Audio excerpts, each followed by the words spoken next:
brief thing at the top, and then I'm happy to dive into your questions.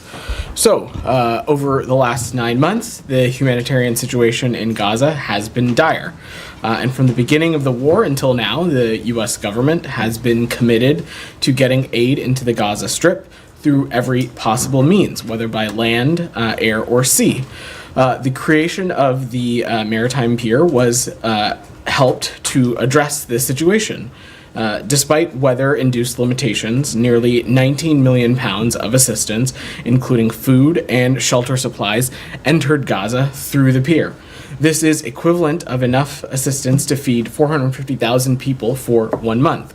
The platform was helpful in allowing more aid to enter Gaza, both directly via the pier and through the Ashdod port, and demonstrated the value of having enhanced communication and coordination between the United States, the Israelis, and humanitarian organizations to improve deconfliction mechanisms.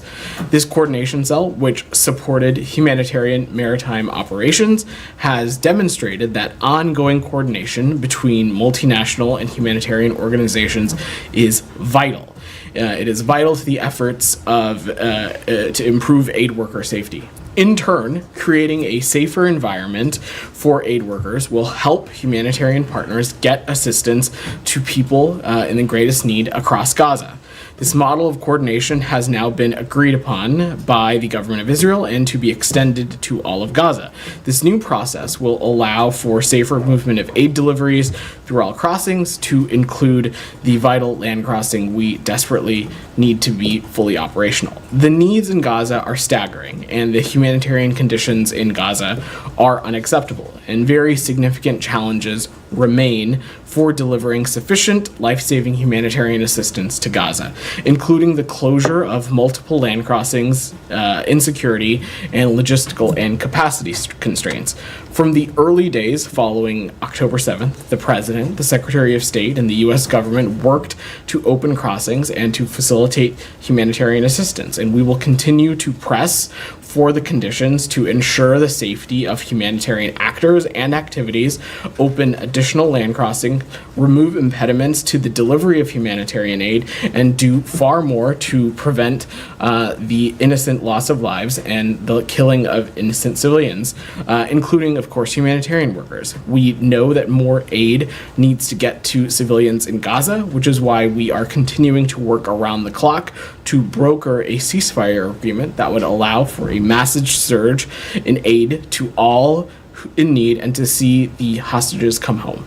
So with that, Matt, I am happy to dive into your questions. Just on the pier, so is it the view of the State Department that this initiative was cost effective? Matt, we believe that this was a successful initiative. It was able to provide. It was successful. I mean, delivering, one loaf of bread would make it a success, but was it cost effective? In terms of the technical breakdown, Matt, I'm sure my colleagues at the Department of Defense would be happy to speak to that. I know, are briefing in a little bit later this afternoon. But what I can say is that we believe that this effort was successful, and specifically because the pier and its existence and the work that happened through it impacted aid delivery to northern Gaza. It successfully delivered millions of pounds of aid to the people who need it, nearly 19 million, as I mentioned, and its use helped overall the increased flow of aid and alleviate conditions in northern Gaza. Not at all to say that the situation is resolved or conclusive or anything like that, but overall it was a effort that we believe was successful. Okay. And then just at the very top of what you said over the last 9 months, the humanitarian situation in Gaza has been dire. Is it the view of the administration that prior to 9 months ago, prior to October 7th, the humanitarian situation in Gaza was just fine? No, Matt, not at all. I was, of course, speaking in the context of the months following October 7th. Of course, the Gaza Strip has long been an area that has needed consistent humanitarian access, consistent humanitarian aid, and I didn't mean to imply the otherwise with my comments. Right. Thank you. Can I just follow up on the pier? Can I?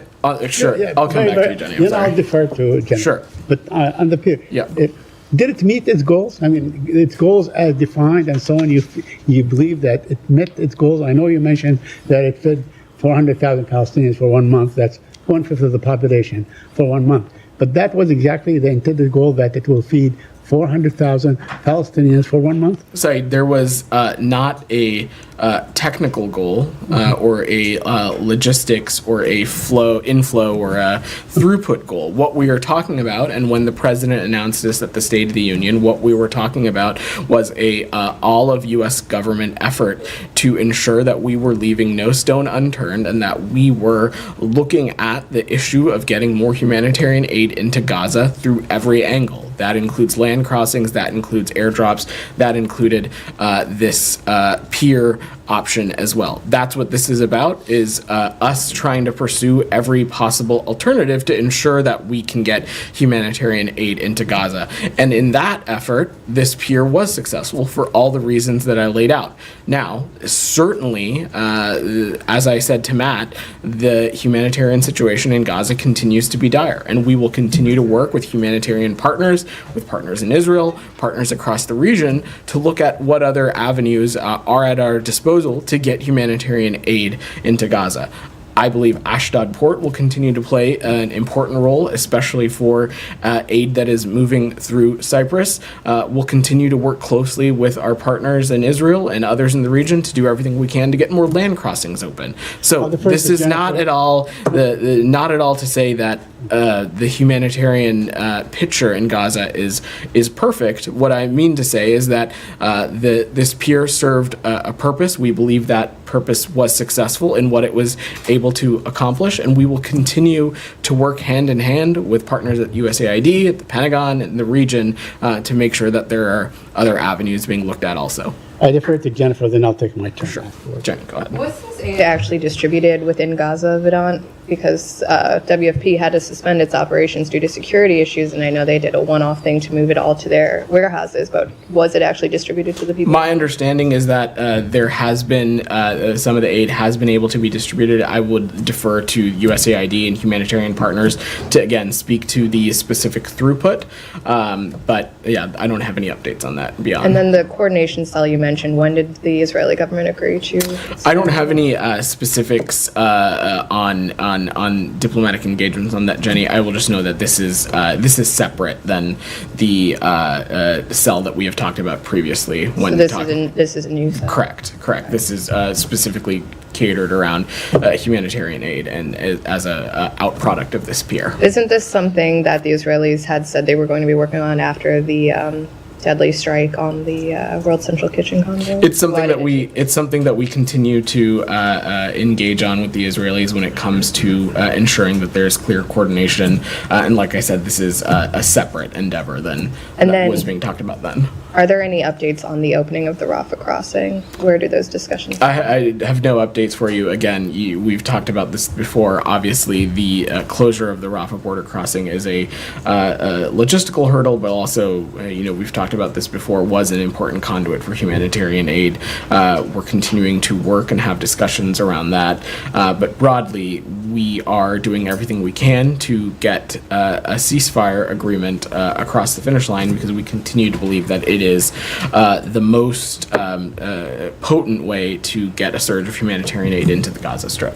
And then my last question on Gaza, there was a very disturbing BBC report earlier this week about a man who had Down syndrome, whose mother said he was attacked by IDF dogs and left to die. Does the State Department tracking this report? Have you asked the Israeli government to investigate? I'm not aware of this specific report, Jenny, and I'd defer to the IDF to speak to it specifically.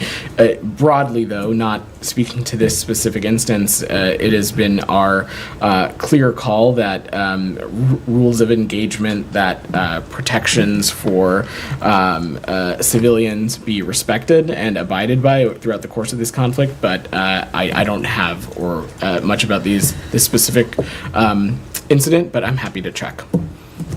Said, then I'll come to you, Nick. Yeah, the Israeli Knesset yesterday voted against the Palestinian state ever. Do you have any comment on that? Would that sort of make you adopt a different approach, or would you have like a mechanism to ensure that there is going to be a Palestinian state despite now it is legislated into law, or will be legislated into law, that no Palestinian state will ever emerge. So, look, Zaid, I'll let Israeli officials speak to their own legislative chamber and the actions that chamber takes. But the United States is committed to advancing enduring peace and security for Israelis and Palestinians alike. And we believe that the practical and way for that is a two-state solution, a Palestinian state that is standing side by side with Israel. We believe that is the only way to advance an enduring peace, and it is also something that we believe it is in Israel's security. To realize this vision, Israel must be a partner to the Palestinian people and Palestinian leaders. And as we have said before, we will continue to engage Israeli leadership at the highest levels in making this clear. Yeah, but the Knesset makes the laws for Israel, like our Congress makes the laws for us in this country. So, I mean, with all due respect, if it remains contained to rhetorical commitment, I mean, it doesn't make any difference. Would it make any difference? Is the United States, in other words, willing or able to take some steps to actually make this happen? I'm going to go out on a limb and say that neither you nor I are experts in Knesset law and legislation and things and products that come out of the Knesset, so I will leave that analysis to others. What I can say is that the United States approach to a two-state solution has not changed. Our prioritization of that has not changed. So can I just... Sorry. So you have no opinion at all on this?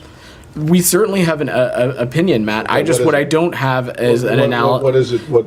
Our opinion is that we believe that a two-state solution is necessary, not just for Israel's security. I know what your opinion on a two-state solution is. What's your opinion on the legislation?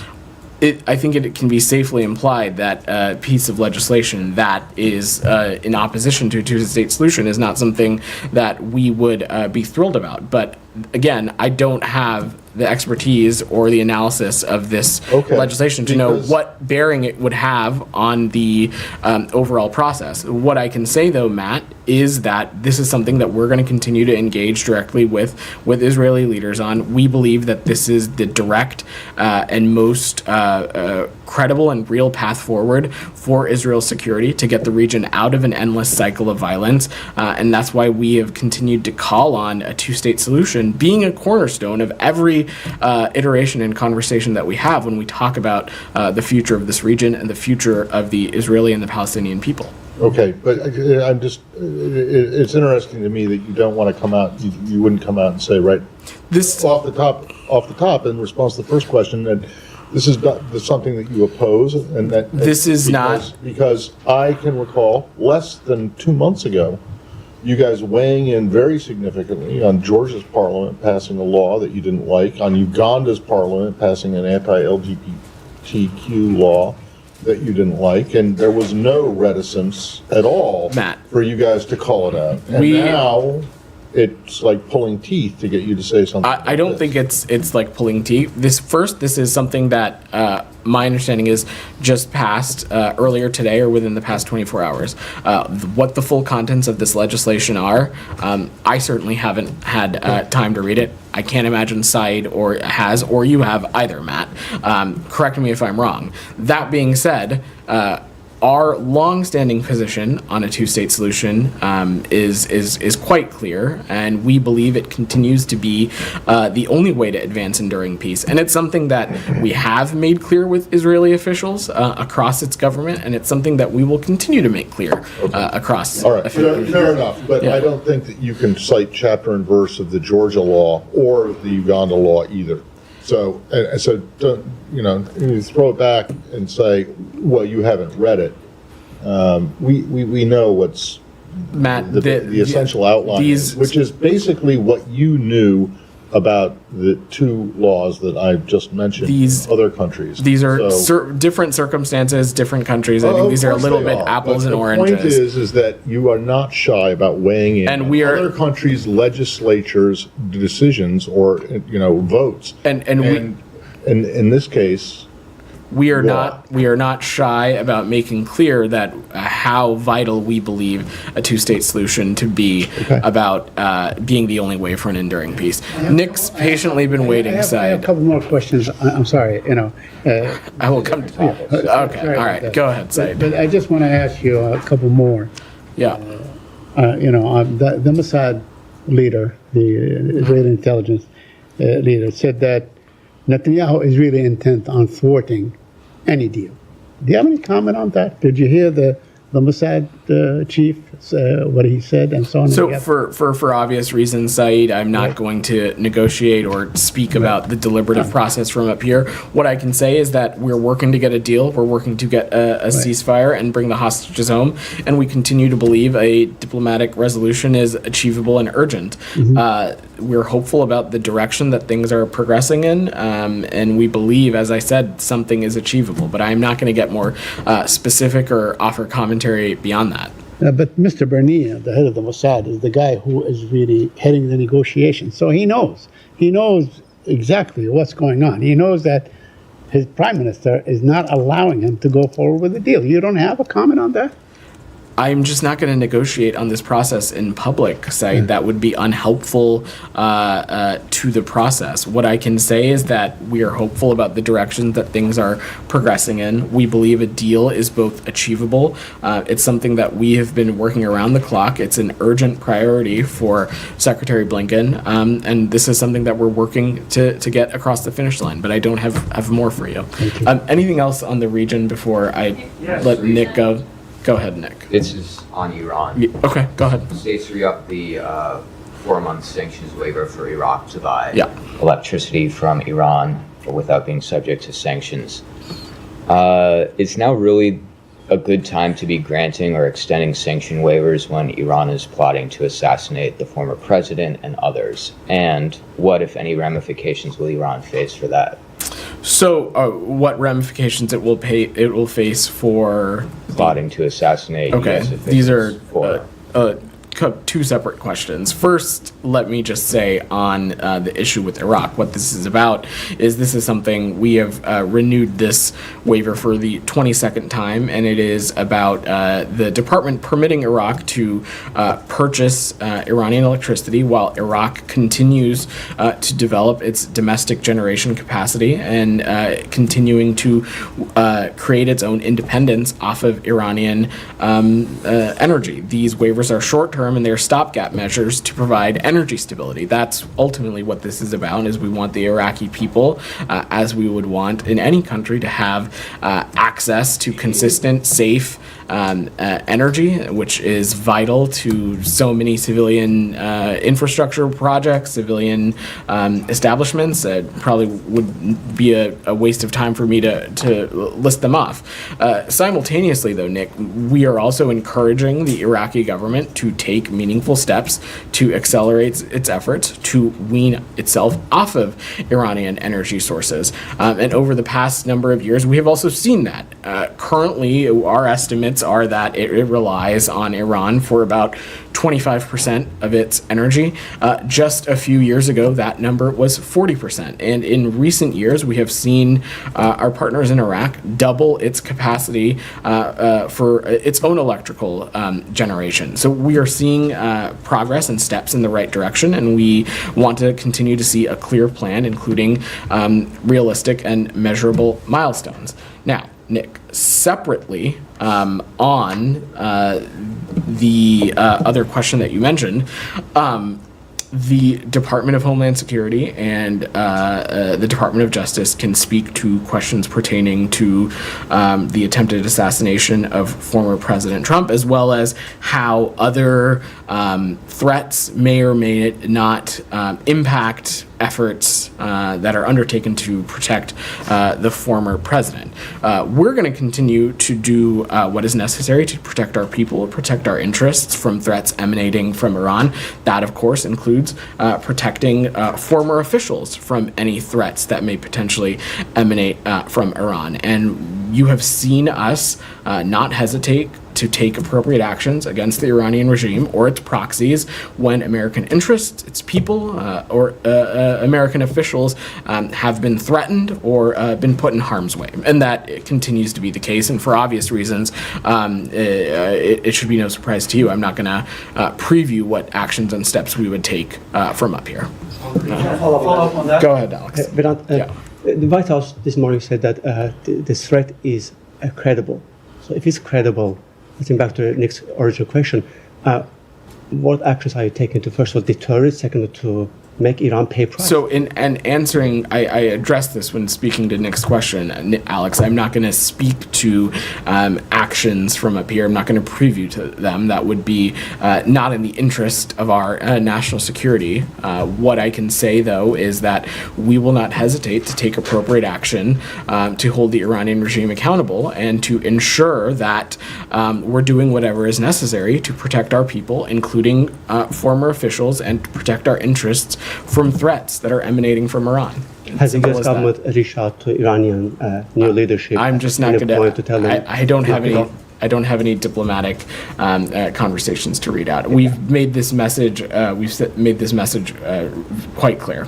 I have two more questions, different topics. I think there's a couple other in this region. Then I will come back to you. DR. Thank you, Vedan. Just going back to the sanctions waiver to Iraq, there is a lot of concerns in the Congress that the transactions is fungible. And what restrictions and what limitations have you placed it in this renewing sanctions waiver to Iraq that the Iran is not getting any single dollars from that waiver? So let's just remember that as it relates to these funds, none of these funds from Iraq's purchase ever enter Iran. The terms of the electricity waiver, any notion that these kinds of funds are being released to Iran is fake. And the important thing to remember here, DR, is that what we're talking about is not a specific dollar amount. It is a waiver authority that allows the purchase of electricity over a certain period of time, in this case, 120 days. So it's permission for an activity over a period of time. And that's what this is. One more question on that. Yeah. Per sources, per people that have talked to the State Department and the Iraqi governments, the renewing sanctions is based on the progress that the Iraqi government is making towards the energy independence from Iran. Since 2018, you are renewing this sanctions waiver to Iraq. Yep. Could you speak of the nature of this time's renewing? Is there any change? Is there any limitation that how much energy Iraq could buy from Iran in this? So the government of Iraq can speak to how much energy they may or may not need over the course of this 120-day period that was just approved. But to the first part of your question, I just talked about in answering Nick's question, we have, over the past decade, have seen some measurable steps of Iraq weaning off Iranian electricity. Like I said, currently we anticipate that they are relying on Iran for about 25% of their electricity. A number of years ago, that number was 40%. Also, in recent years, we have seen Iraq double its electricity generation capacity at home. So we are seeing steps in the right direction when it comes to weaning itself off of Iranian energy, and we'll continue to keep a close eye on that plan. Rabia, go ahead. Thank you, Vedant. I just wanted to follow up on my question yesterday. The photo of Israeli soldiers posing in front of the Turkish-Palestinian hospital in Gaza. What is your reaction to this photo and the reports that the IDF is using this hospital as their military base in Gaza? So we've seen the reports on the Turkish hospital, and we are in touch with Israeli counterparts to learn more. And that's really all that we can say at the moment on that. I think at face value, when looking at that image, what we see service members posing in front of the hospital. So I don't want to draw any conclusions beyond that. But we have asked the IDF for additional information, and we look forward to receiving that. But beyond that, that does not change the position that we have held for quite some time now, that Israelis need to conduct their operations in such a way that civilian infrastructure, like hospitals, like schools, that harm to those kinds of infrastructures are not brought about by their operations. And that continues to be our position. Will the U.S. make its own assessment in this case on whether or not IDF is violating international at this law? point, because this is not the first time we are seeing photos of we Israeli soldiers. At this posing point, we in have front asked of our civilian infrastructure and using hospitals as their military base. There are many reports about. We're in touch with our Israeli counterparts, and we're looking to understand more, and that's where we are in the process on this for now. Go ahead. Sure. Go ahead. So Russia's deputy foreign minister said today that Russia does not rule out the new deployments of nuclear missiles in response to the planned U.S. stationing of long-range conventional weapons in Germany, with Interfax citing him as saying that the defense of Kaliningrad between Poland and Lithuania was a particular focus. Would you be concerned about such a deployment, or do you view this as posturing? And have you thought through possible responses? So certainly wouldn't speak to responses from here, and obviously colleagues at the Pentagon can speak to that in greater detail. Of course, any kind of rhetoric, language, when talking about the use or deployment of nuclear warheads is of course concerning, and something that we'll continue to pay close attention to. This is something that we have seen the Russians do and say, and thump their chests a little bit on for a number for quite some time now, dating back to even the early months of their aggression into Ukraine. So I just don't want to speculate, but we are of course continuing to monitor closely. Okay, and then Germany next year plans to cut in half its military aid to Ukraine, saying it hopes that Ukraine will be able to meet the bulk of its military needs with $50 billion in loans from the proceeds of frozen Russian assets. Do you think those loans will be sufficient? So obviously, when we're talking about the use of those sovereign assets, that's something that the G7 worked very closely on. So we no doubt believe that is something that will be able to bolster the Ukrainians' efforts when it comes to defending their territorial integrity and sovereignty. As it relates to the Germans and their own budgetary decisions, that's an internal process for them to speak to. What I can say is that over the course of this conflict, our German partners have been irreplaceable and amazing to work with when it comes to supporting our Ukrainian partners. And broadly, our allies and partners across Europe have continued to shoulder an immense burden when it comes to supporting the Ukrainian people. And we have no reason to think that kind of support across Europe, including in Germany itself, would not continue. And Germany's plans come despite concerns that U.S. support for Kyiv could potentially diminish if Trump returns to the White House. Have you had conversations with your German counterparts about these plans to cut aid in this context? We talked to our, it's important to remember Germany is one of our most key and important partners in Europe. We talk to them regularly around the clock. I don't have any specifics to share on this news, though. But does this increase your concerns about the future of military aid for Ukraine?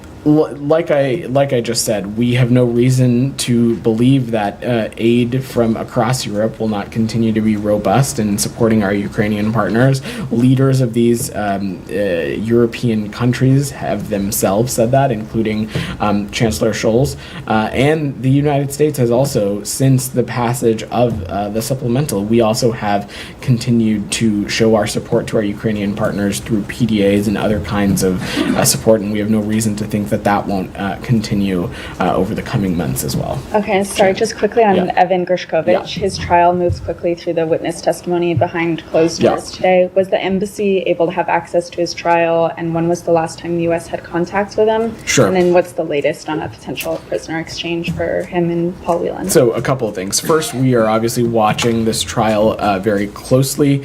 Embassy Moscow was not able to be at the courtroom given the short notice that they were provided of its date and some additional logistical hurdles that they faced. In terms of the most recent consular visit, Ambassador Tracy visited Evan on May 23rd. And on broadly, let me just say that we have been clear from the get-go that Evan did nothing wrong and should not have been detained. To date, Russia has provided no evidence of a crime and has failed to justify Evan's continued detention. Evan should not be detained. Paul Whelan should not be detained, and both of them should be immediately released.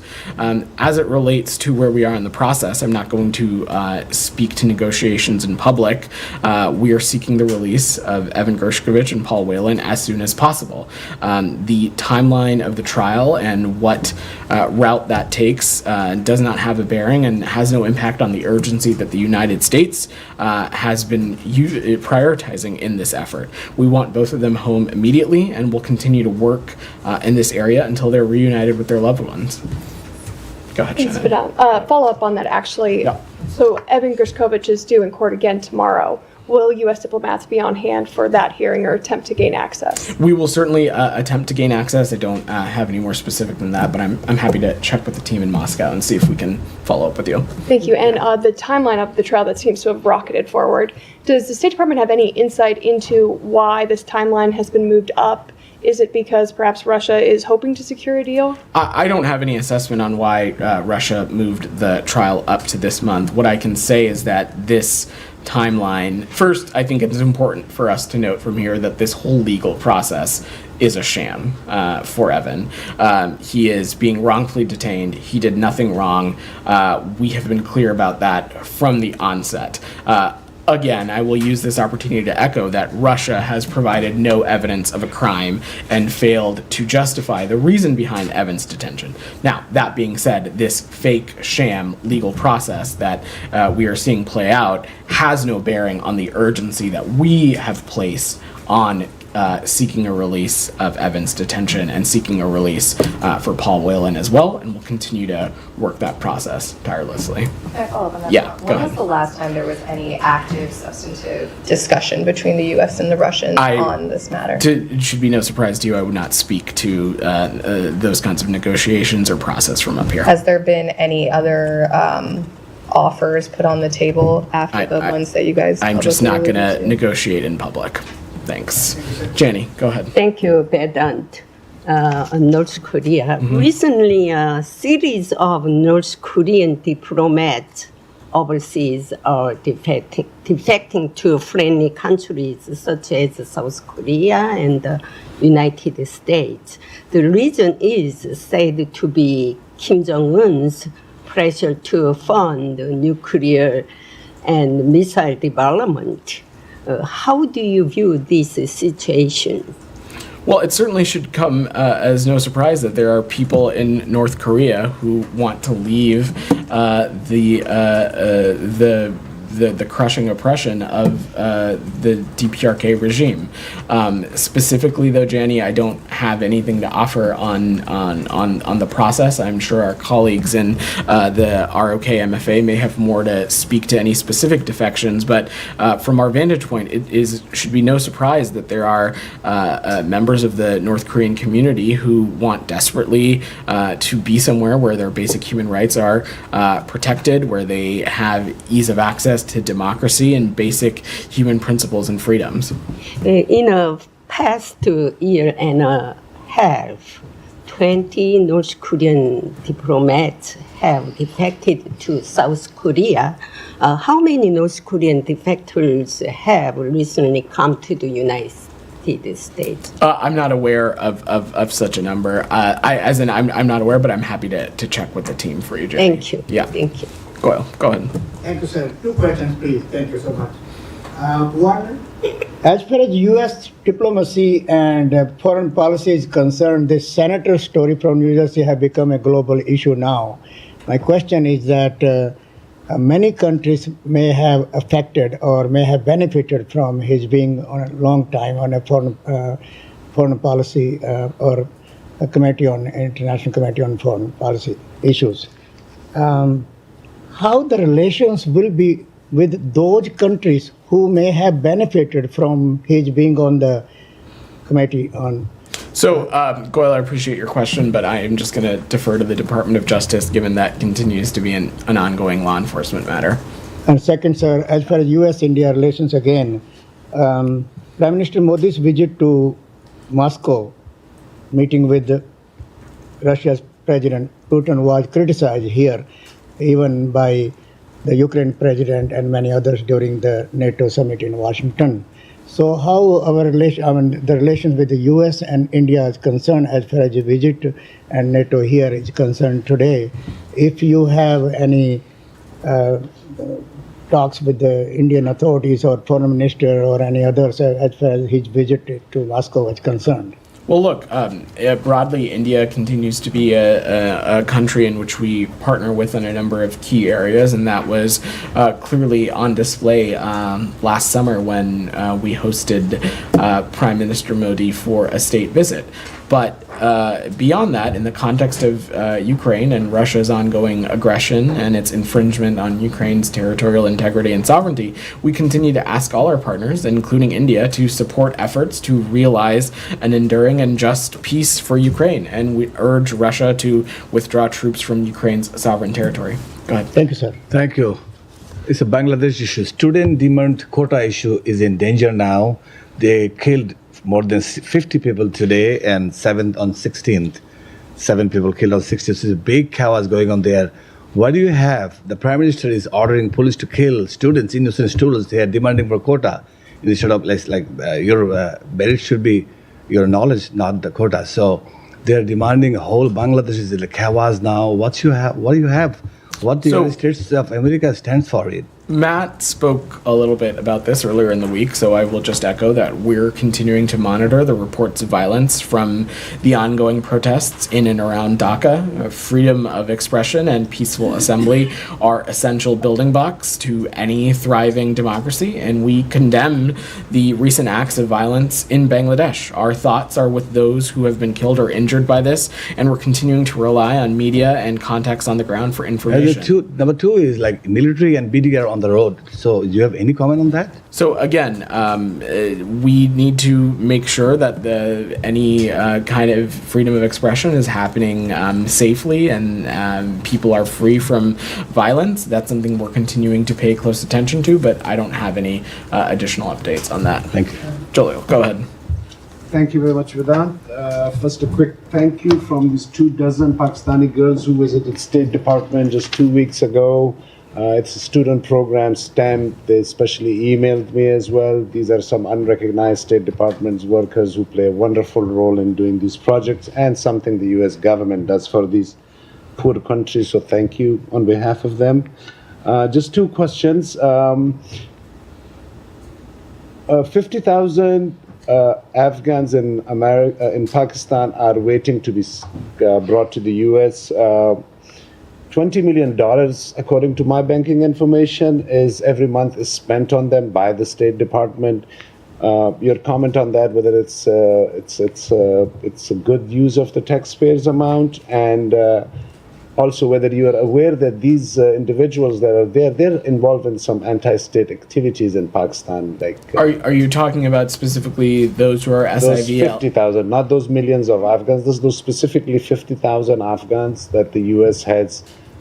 They are holding them in Pakistan because the U.S. is doing their process to be brought to the U.S. Right. So for Afghan allies and partners who may be eligible for relocation to the United States through the various sort of pathways that may exist, whether it be SIVs or others, we continue to focus on doing everything we can to process those applicants as swiftly as possible. We, of course, appreciate the partnership of certain host countries, in this case of Pakistan, and we'll continue to do everything we can to process those quickly and efficiently. No, but what I'm saying is, are you aware that some of them are involved in I don't have any comment on that. Just one more question, sir. In Pakistan, several journalists have now started using this term emergency, which is basically a sweet word for martial law in the country. Has it passed your ears that these discussions are going on in Pakistan, and your thoughts on that? It is not. The pink. Go ahead. Thank you very much. Yeah. Please give us an update or maybe details about U.S. Envoy Brett McGurk's visit to Middle East. Brett McGurk works at the White House, so I will let them speak to any of his engagements. What I can say broadly about the efforts to get a ceasefire, as I said when answering both Matt Lee and Saeed's question, is that we are continuing to work this around the clock. We think that it is a vital step that's necessary to do everything we can to get the region out of endless cycles of violence. It will be irreplaceable in surging humanitarian assistance into Gaza, and it will be critical to making sure that all of the hostages are released as well. Go ahead. Go ahead. Thanks. On the humanitarian truce in Eastern Democratic Republic of Congo, what specific moves is the U.S. taking to ensure that this truce holds? So this is something that we are working closely on with the parties. We're going to work closely with the government of the DRC, Rwanda, and Angola to support regional diplomatic efforts to reach a durable cessation of hostilities and set conditions for the voluntary return of displaced populations. We're closely monitoring the truce, and we are going to work closely with the ad hoc verification mechanism. Since you've asked the question, I also want to offer that through USAID and the Department of State and others, we've allocated more than $620 million in humanitarian aid to the DRC in fiscal year 2023, as well as that, and that does not include our support to the UN peacekeeping mission in MONUSCO. And then what outreach is the U.S. administration making to Rwanda, which has been accused of supporting M23? I don't have any specific diplomatic engagements to share, Daphne, beyond just saying that this is something that we'll continue to work closely with appropriate governments. Go ahead. Thank you. And I have two questions on China, if I may. Human rights issues. This Saturday, July 20th, marks the 25th anniversary of the Chinese regime's persecution of Falun Gong.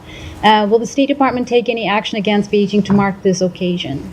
So I don't have any actions to preview from up here, but look, broadly, we have seen the PRC take a number of steps over the past many years that we view as a crackdown on basic human rights. One, it is something that we will continue to raise with PRC officials directly, and two, we won't hesitate to take appropriate actions from the U.S. government, and you've seen us done so. And on the second question, in a Hudson Institute event yesterday, researchers expressed alarm about Chinese authorities' ability to freely spread propaganda about Falun Gong in the West. Is the State Department concerned about this, and what is the action plan to counter such growing influence operations in the West, specifically in the U.S.? I will speak to this a little bit broadly because I don't want to speak about this a specific context.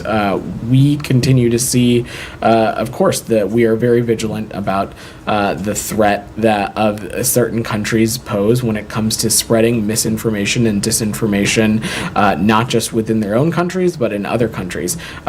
Domestically, here within the United States, that is not the purview of the State Department. Of course, colleagues at the Department of Homeland Security and the Department of Justice can speak more to that. But broadly, in combating misinformation and disinformation around the globe, we're deeply engaged on this. It's something that the Global Engagement Center, it's something that the Secretary is prioritized on as well. Go Thank you, sir. A few days ago, another Pakistani journalist, Hassan Zaib, was killed in Pakistan. Overall, in 2024, 8 Pakistani journalists have been killed in a broad daylight, and these killings highlighting the growing threats to media workers in Pakistan. Any comments, any condolences? Journalists need to be protected, and they need to be allowed to do their jobs, whether that be the United States, whether that be Pakistan, whether that be in the Gaza Strip. That is something that we feel strongly, and it's something that is deeply personal to the Secretary. It's obviously personal to us and this team, having spending most of our days engaging with you all. But simply put, journalists need to be protected and need to be able to do their job. So last year, thanks everybody. Thanks everybody. Thanks guys. 100%.